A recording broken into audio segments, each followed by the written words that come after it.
오늘은 창세기 26장 11절 13절 말씀을 가지고 이삭의 뜬금없는 성공이라는 제목으로 하나의 말씀을 증거하도록 하겠습니다. 제가 매주 월요일에 이렇게 설교가 있어서 특별히 창세기 26장 말씀을 가지고 말씀을 증거하고 있는데, 여러분들 성경에 등장하고 있는 이 이삭의 에피소드 가운데 이삭이 농사지었다는 이 내용이 굉장히 오늘 본문에서는 굉장히 흥미로운 그러한 사실들을 담고 있습니다.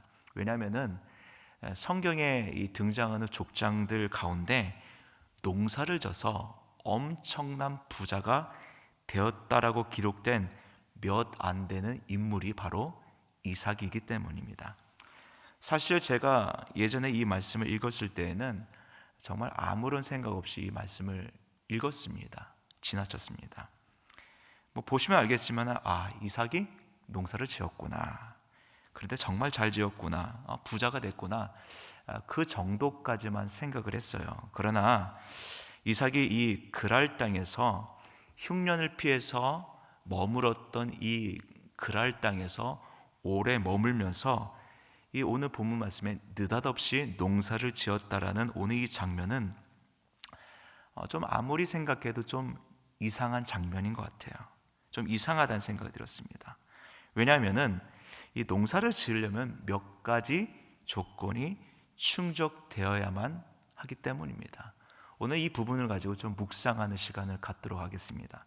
첫째로 여러분, 농사를 지으려면은 먼저 자기 땅이 있어야 합니다. 자기 땅이 있어야 농사를 지을 거 아니에요. 이 안타깝게도 이삭이 머물렀던 이 땅은 자기 땅이 아니라 누가 통치하는 땅이었습니까? 그랄 왕 아비멜렉이 통치하였던 땅이었습니다. 여러분들 다들 아시겠지만은 아버지 아브라함도 그렇고 아들 이삭도 그렇고 자기 소유라고 할 만한 땅이 있지 않았습니다. 여러분 기억나시겠지만은 겨우 얻었던 땅이 아브라함의 아내 사라의 매장지였던 막벨라 굴 정도가 그 소유지였습니다. 그리고 흉년을 피해서 이삭이 하나님의 명령을 따라 그랄 땅에 오긴 했지만 그 땅 역시도 남의 땅에 들어간 것이었습니다. 물론 아브라함의 하나님께서 이삭에 나타나셔서 이 땅에 머물며 이 땅을 주겠다라는 약속을 하셨지만은 그 약속은 이미 이루어진 것이 아니라 아직 현재 진행 중인 약속이었다는 것입니다. 그러면 여러분, 제가 물어볼게요. 이삭이 그 땅에 농사를 지었다는 본문의 내용이 어떻게 가능하겠습니까? 자기 땅도 아닌데요. 거기서 그 땅에서 농사를 지으면 그 수확물은 자기 거예요? 아니면 그 땅의 주인 거겠습니까? 그 땅의 주인 거겠죠. 제가 앞전에 중요한 인물이 등장하는데 그 사람의 이름이 바로 아비멜렉 왕이었습니다. 이삭이 이 그랄 땅에서의 삶을 시작할 때에 아내 리브가 때문에 사람들에게 죽을까 봐 자기 아내를 부르지 않고 누이라고 거짓말을 하게 됩니다. 그런데 이삭과 이 리브가가 부부라는 사이라는 것을 아비멜렉 왕이 먼저 발견하고 어떻게 합니까? 이삭과 리브가가 부부인 것을 백성에게 알리고 그 둘을 함부로 대하지 말 것을 경고하게 됩니다. 한번 11절 말씀 우리 한번 같이 읽어보겠습니다. 시작. 아비멜렉이 이에 모든 백성에게 명하여 이르되 이 사람이나 그의 아내를 범하는 자는 죽이리라 하였느니라 하였습니다. 오늘 말씀 보시면 방금 이거 읽었던 말씀 보시면 알겠지만은 이삭과 아내 리브가가 이 부부가 그랄 땅에서 안전하게 오래 살 수 있었던 것은 이 그들을 안전하게 보장해주는 그 왕의 명령이 있었기 때문에 가능했다는 것입니다. 자, 그렇다면 답이 의외로 쉽게 나올 수 있겠죠. 이삭이 이 그랄 땅에서 오랫동안 머물면서 어떤 생각에서 농사를 지으려는지 모르겠지만은 농사를 지을 수 있었던 것은 누구의 허락하에 이루어진 것입니까? 맞아요. 그랄 땅의 왕이었던 아비멜렉과의 관계 속에서 아비멜렉이 허락해 주었기 때문에 이삭이 농사를 지을 수 있었다는 것입니다. 근데 생각해 보세요. 하나 흉년을 피해서 그랄 땅에 들어온 이 이방인 이삭에게 그 땅에 오래 머물도록 허락하고 또 농사를 지을 수 있도록 허락했던 것 자체가 놀라운 특권 아니겠습니까? 엄청난 특권이 아닐 수밖에 없어요. 결국 이삭의 모든 이러한 환경과 그리고 그가 그곳에 살면서 안전하게 살 수 있었던 그런 모든 울타리는 어떻게 보면은 아비멜렉이 만들어준 것이지만은 그 이면에는 누가 만들어준 거예요? 이삭에게 약속하시고 그 약속을 이루시는 하나님께서 이삭과 그의 가족이 살만한 모든 환경과 안전망을 하나님께서 아비멜렉을 통해서 만들어 주셨다는 것입니다. 바로 하나님께서 이미 이전에 이삭에게 나타나서 약속하셨던 그 언약의 말씀을 그랄 땅에서 하나씩 이루고 있다는 것입니다. 사랑하는 믿음의 성도님들, 우리는 때로는 우리가 속해 있는 그런 환경과 또는 안전의 문제 때문에 아등바등할 때가 있어요. 열심히 직장 생활하고 먹고 살기 위해서 나의 안정과 앞으로의 미래를 위해서 열심히 일하곤 합니다. 어쩔 때 보면 우리 스스로가 나의 힘을 가지고 나의 환경과 안전망을 만들려 할 때가 있어요. 그러나 결국 그 안전망은, 그런 내가 살 만한 모든 환경은 결국 누가 만들어 주셔야 가능한 것입니까? 내가 믿고 의지하는 주님이 만들어 주셔야 가능하다는 것입니다. 이삭이 그랄 땅에서의 삶에서 바로 이러한 과정을 통해서 철저히 하나님의 도우심과 은혜를 발견했다는 것입니다. 둘째로, 여러분들 이삭이 농사를 지려면 무엇이 필요하겠습니까? 근본적으로 농사에 대한 전문적인 지식이 필요하다는 것이에요. 저는 본문을 보면서 이 양반이 왜 이렇게 농사를 짓지라는 그런 의문이 들었습니다. 그래서 제가 한번 물어볼게요. 아브라함, 이삭, 야곱, 그의 가족들은 주로 어떤 일을 하던 사람들이었습니까? 농사를 지었던 사람들이 아니에요. 주로 소와 양을 쳤던 사람들입니다. 그래서 창세기의 말씀을 쭉 읽다 보면은 양과 소를 치는 그런 내용들이 굉장히 많이 나오고 그와 관련된 배경 내용들이 많이 나오게 됩니다. 물론 소소하게 그들도 농사를 지을 수 있었겠지만은 농사보다는 양과 소와 같은 목축에 더 능한 사람들이었다는 것이죠.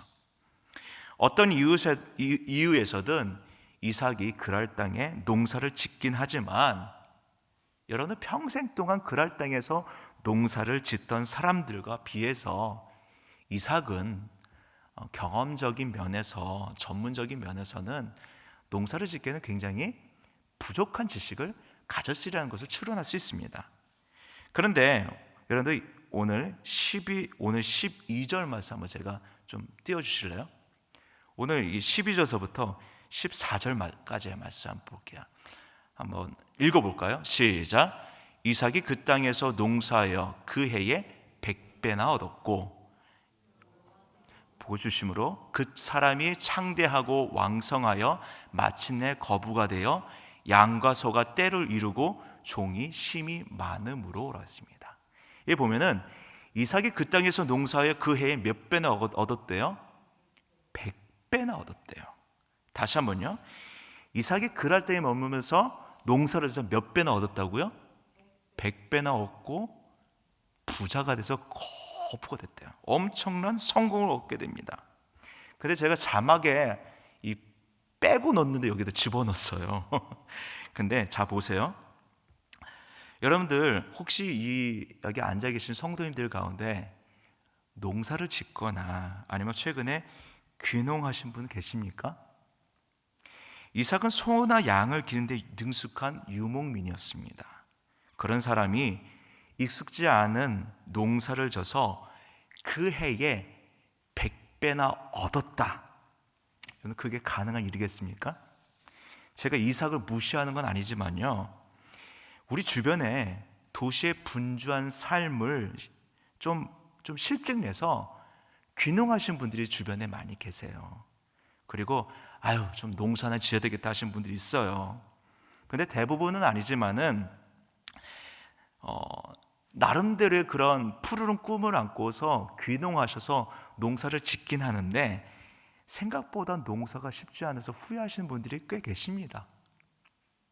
보기엔 쉬워 보여도 이 농사 짓는 일이 굉장히 힘들어요. 제가 며칠 전에 시골에 내려가서 콩을 털었거든요. 한 1시간 넘게 털었는데 굉장히 힘들더라고요. 여러분들 저를 굉장히 이상하게 보시는데 저도 콩을 터는 남자입니다. 매주 콩을 이렇게 하는데 이게 몇 시간 했는데도 이렇게 막 털리는 게 또 없고 굉장히 힘들더라고요. 여러분, 씨 뿌리기만 한다고 해서 다 농사가 잘 되는 건 아니겠죠. 여러분, 게다가 이삭의 그랄에 머물 때에 그 기간이 오래되었다는 것은 아직 흉년이 끝나지 않았다는 것을 의미합니다.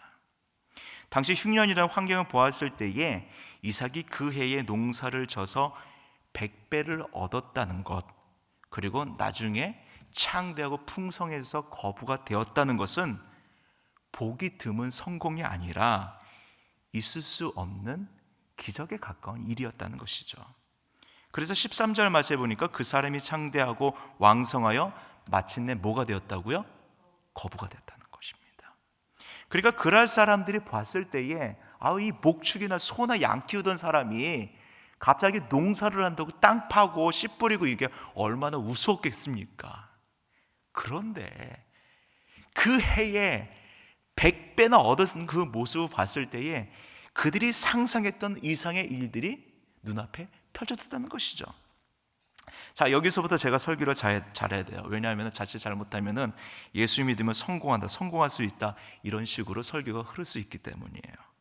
여러분, 이삭이 자기 땅도 아닌 이 그랄 땅에서 정말 뜬금없이 농사를 져서 마침내 거부가 되었다는 이 말씀. 그런데 여러분, 이삭은 아까도 얘기했지만 천부적인 그런 농사꾼이 아니에요. 그리고 숨겨둔 재능을 발견해서 탁월한 어떤 자기만의 능력을 발휘해 100배나 되는 대성을 거둔 것도 아닙니다. 사실 이삭이 농사를 져서 이렇게 거부가 됐다는 이 본문의 내용은 여기밖에 안 나와요. 다른 본문에서 나오지 않습니다. 그러니까 여러분들, 이삭은요, 아버지 아브람처럼 양과 염소, 소를 키우는 데 익숙한 그러한 사람이었을 뿐입니다. 근데 여기서 제가 말씀 중간에 굳이 언급하지 않고 넘어갔던 부분이 있어요. 그것이 무엇인지 아십니까? 12절 말씀 한번 띄워주시겠습니까?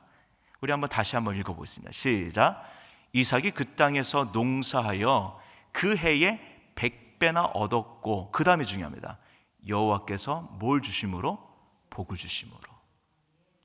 이 창세기 기자는 분명하게 얘기하고 있습니다.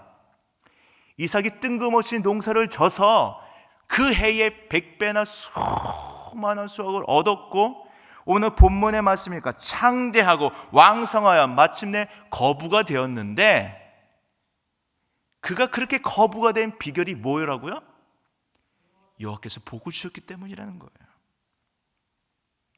여러분, 이삭이 한 곳이라고는 하나님의 약속을 믿고 그랄 땅에 머문 것 뿐이었습니다. 그러니까 여러분들, 이삭이 거부가 된 것은 이삭의 실력이 아니라는 거예요. 그런데 신실하신 하나님께서 이삭이 상상할 수 없는 그 이삭의 복을 농사를 통해서 허락하셨다는 것입니다. 결국 정리하면 오늘 이삭이 성공하고 그가 마침내 큰 부자가 된 것은 그 근거가 무엇에 있는 것입니까?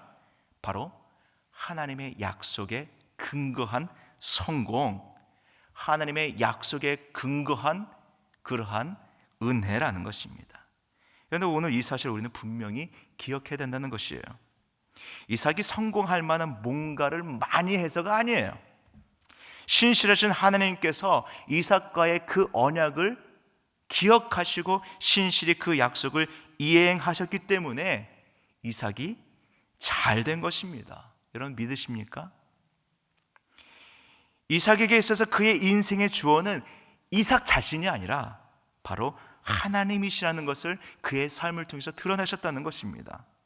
이삭이 뭘 해서가 아니라 하나님이 하신 것입니다. 우린 이 순서를 잊지 말아야 된다는 거예요.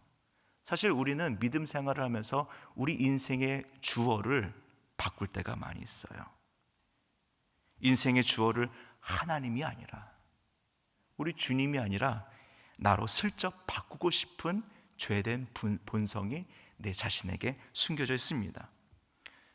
종종 어떤 일을 해내고 난 다음에 우리는 이렇게 얘기합니다. 내가 다 한 줄 알아요. 그래서 이렇게 얘기하죠. 내가 일을 했어. 내가 이걸 해냈어. 내가 이걸 한 거야.